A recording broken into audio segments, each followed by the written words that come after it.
Dobrý deň, volám sa Martina Pavliková, pracujem v Svetovom fonde na ochranu prírody, som ekologička, mám niekoľko certifikátov aj z oblasti vodného hospodárstva. Pozdravujem vás od rieky Ipel, tu pri Kalinove, kam sme práve dosplavovali. Veľmi rada by som bola s vami v tejto chvíli, ale bohužiaľ iné pracovné povinnosti mi to znemožnili. Chcela by som vás krátko pozdraviť a pomenovať dôvod, prečo ma zaujíma prečerpávačka Málinec aj z ekologického vodohospodárskeho hľadiska. Mala som to šťastie byť pred 3 rokmi súčasťou skupiny približne 250 odborníkov z oblasti vodného hospodárstva, ale aj energetikov, ekológov, rybárov, zástupcov samospráv, lesníkov a ďalších profesí, ktorí pripravovali koncepciu vodnej politiky. Tento strešný dokument slovenský bol schválený v júni roku 2022. Samozrejme vychádza aj z iných politik štátnych, napríklad environmentálnej politiky, a upravuje opatrenia na ochranu, ale aj udržateľné využívanie vôd, a to tak podzemných ako povrchových.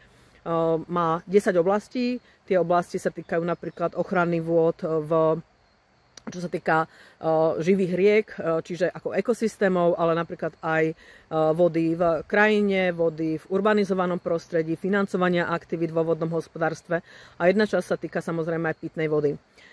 Pitná voda je to, čo by malo byť pre nás, pre ľudí prioritné, a každý zdroj pitnej vody a zdrojová oblasť pitnej vody je aj podľa koncepcií vodnej politiky chránená.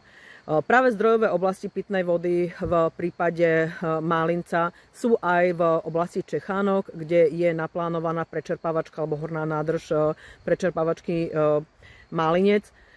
Pre nás, pre ľudí, ktorí sa dlhšie vlastne pohybujeme v oblasti ochrany vôd, tento projekt bol obrovským prekvapením. Koncepcia vodnej politiky napríklad pozná projekt prečerpávačky Ďubákovo, ktorá bola pripravovaná vlastne, poviem to tak, že cez kopec od Málinca. Tento starší projekt nikdy nerátal s využitím vodárenskej nádrže Málinec ako nádržou pitnou vodou. Žiaden projekt prečerpávačky na pitnú vodu v našich podmienkách nepovažujem za správny a opodstatnený, pretože práve ochrana zdrojov pitnej vody v súčasnosti a aj v budúcnosti, keď bude tých zdrojov vody stále ubúdať, je podľa mňa absolútne prvým verejným záujmom.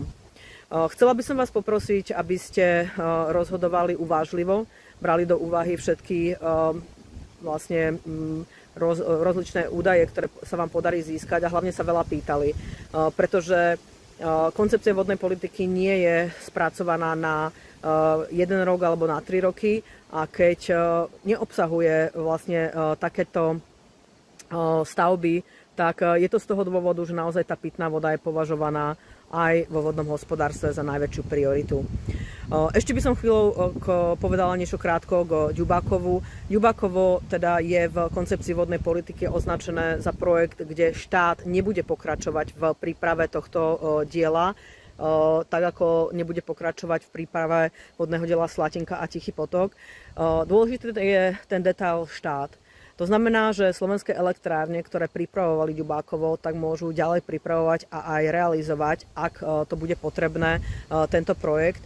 A z môjho hľadiska, keďže ho nerealizovali ani ho nejako aktívne nepripravujú, tak pravdepodobne ešte sa im to teda tak neoplatí a tá návratnosť nie je taká, aby reálne vlastne pristúpili k realizácii tohto projektu.